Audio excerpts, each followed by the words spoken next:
So my name is Tom, and it's been about 20 years since I spoke at an academic conference, though I've been speaking at many climate conferences since then. So you always want to know who you're listening to, so I've been to like a dozen sessions of the climate negotiations. I ran the equity working group at the climate negotiations, international climate negotiations between Copenhagen and Paris. So I've been around the block.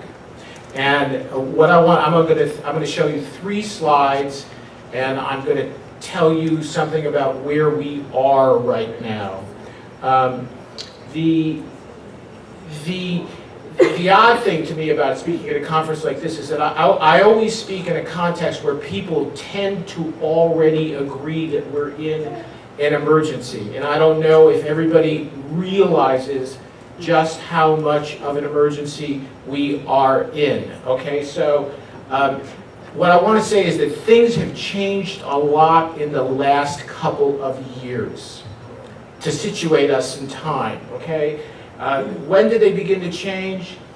The Paris Agreement, that was at the end of 2015. Brexit, the Trump election, which kind of put emergency on the map. The realization that there was a crisis of neoliberal capitalism, various aspects to that. The realization that liberal democracy itself was in some kind of crisis. The IPCC report. And who here studied or at least paid a little bit of attention to the IPCC report? Okay, well that's fantastic. That's fantastic. The storms, the firestorms, the Green New Deal, the realization, which changed a lot, the realization that is just landing now, that the Green New Deal has no international aspect, and that we've got to do something about that. And the way I like to end my list of evidence that things have changed is with the Extinction Rebellion and with this new sign, which is getting very popular in the London protests, which is simply tell the truth. People are holding up signs that just say, tell the truth. And in that context, I want to show you 3 pictures.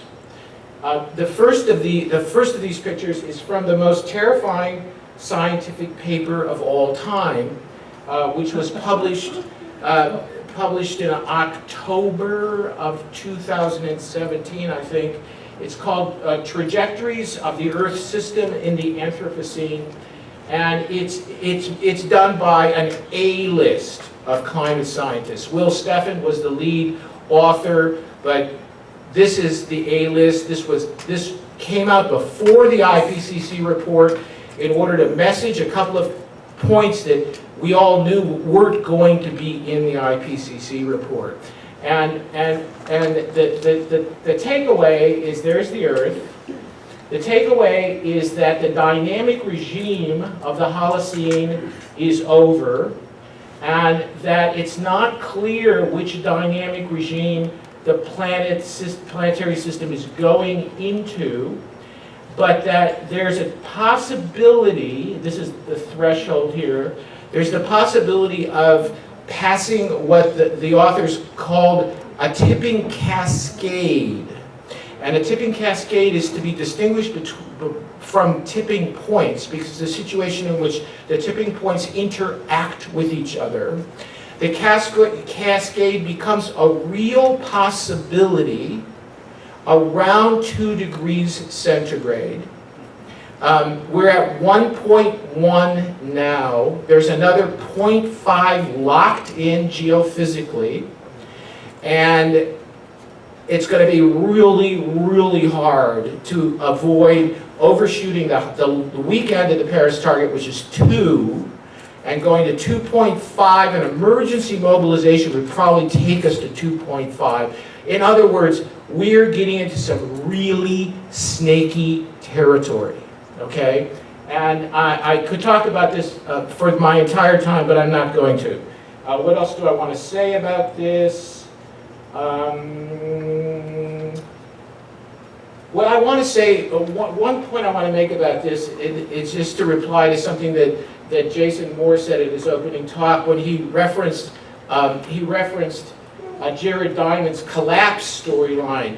We're not talking about collapse. There are people who believe that a lot of the Extinction Rebellion people, a lot of people associated with a new movement called deep adaptation, who believe that we're heading for collapse. I do not believe we are heading for collapse. I believe that capitalism will survive the slide into the hothouse earth, at least for a while. But it will get, as my sister used to say, brutal. So another point about this is that it's going to be almost impossible to avoid a period of time of about at least 1,000 years long in which a large part of the equatorial belt becomes virtually uninhabitable.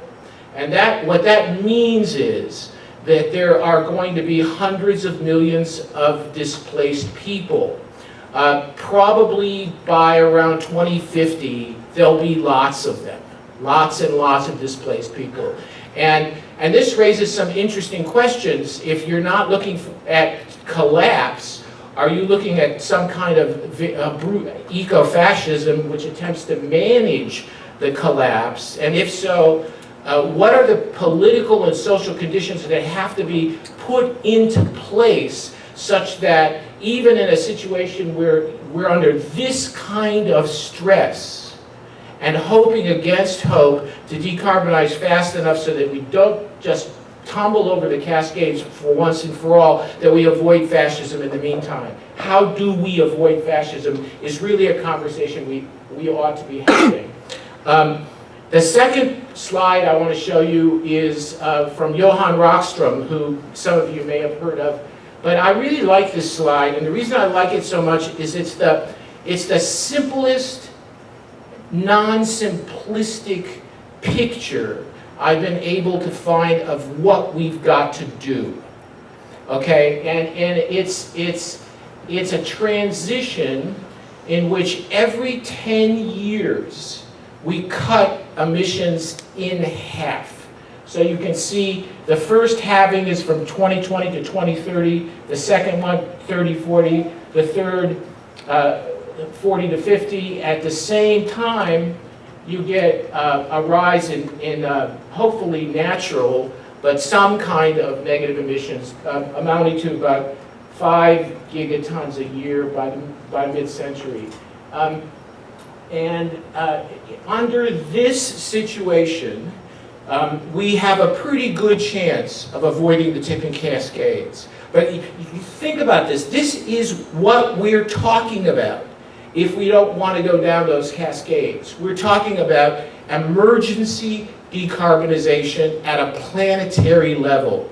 And so you know, I have to confess I was a little surprised about this conference. I thought that there would be more discussion about varieties of capitalism at this conference, because personally, that's the conversation I think we should be having on the Marxist left. There are some kinds of capitalism that are consistent with this kind of a transition, and some kinds that aren't. And given the fact that we don't have time for social revolution before 2050, it's not going to happen, not in time. What do we do, right?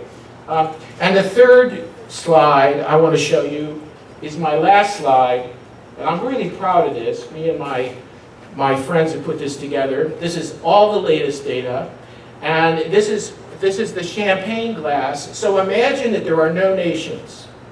Imagine there's no countries. And this is the income distribution of everybody on the planet. And there's a couple of things I want to say about this.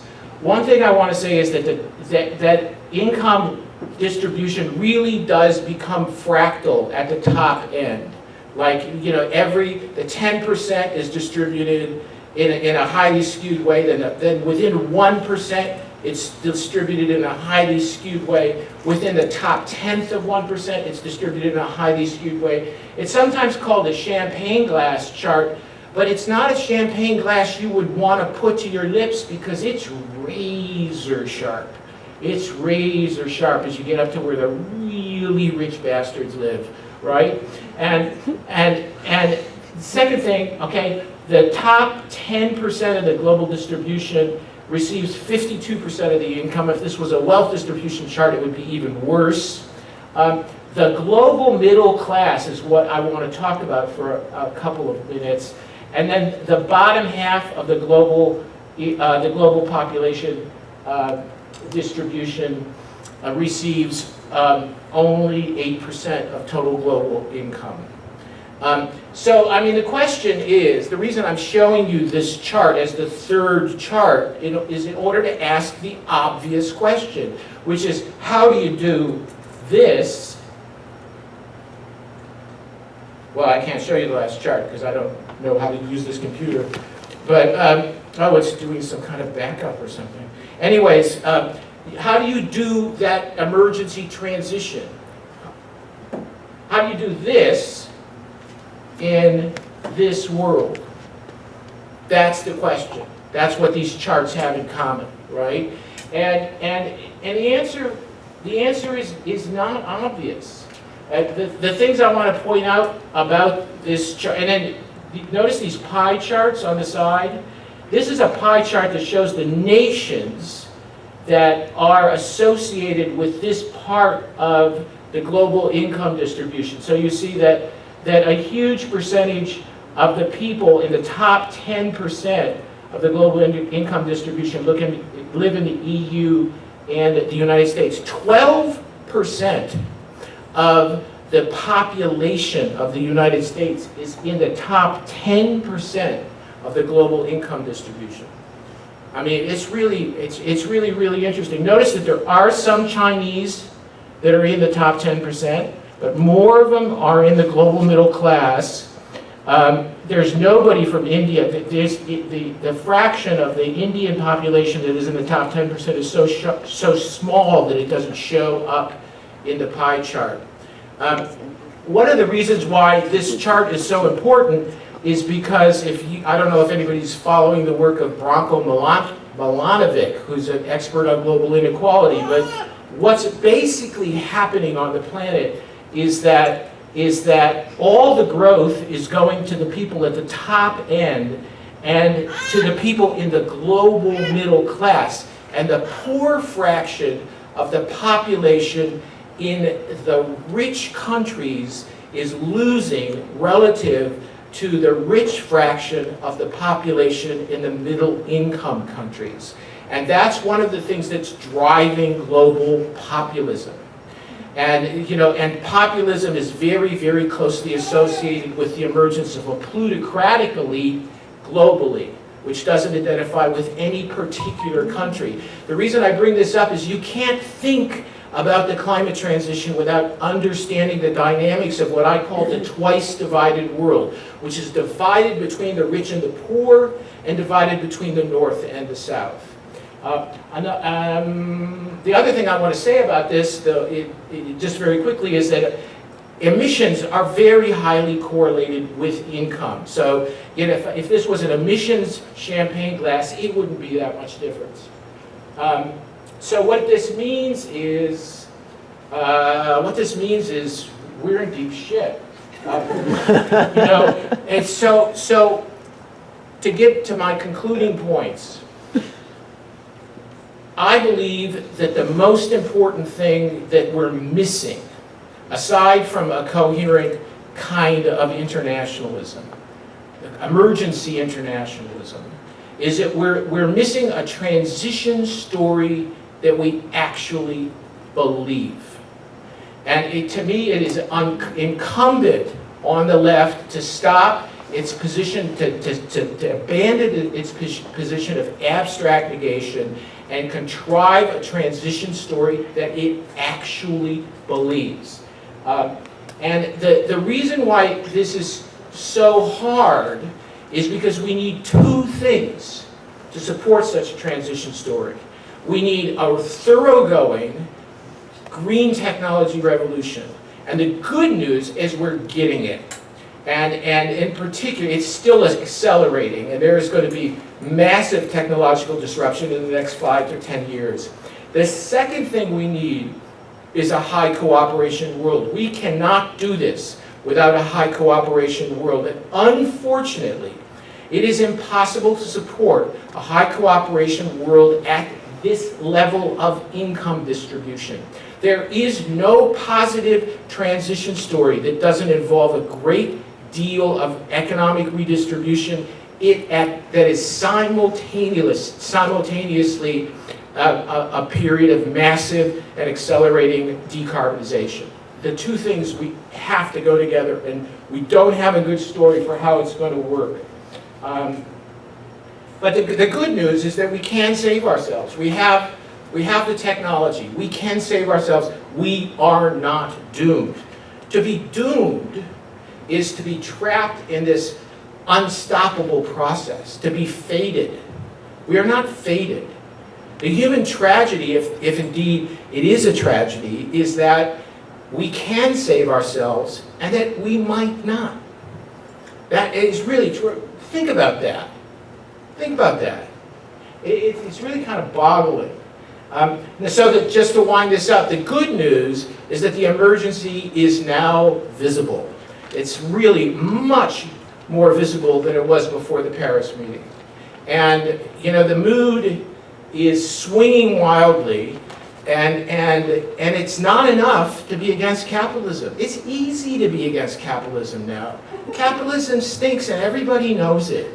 The question is, what are we going to do about it? Right? It's not this capital scene stuff. It doesn't do anything for me. I want to talk about different kinds of capitalism, and I want to talk about transition pathways. And that's all I'll say.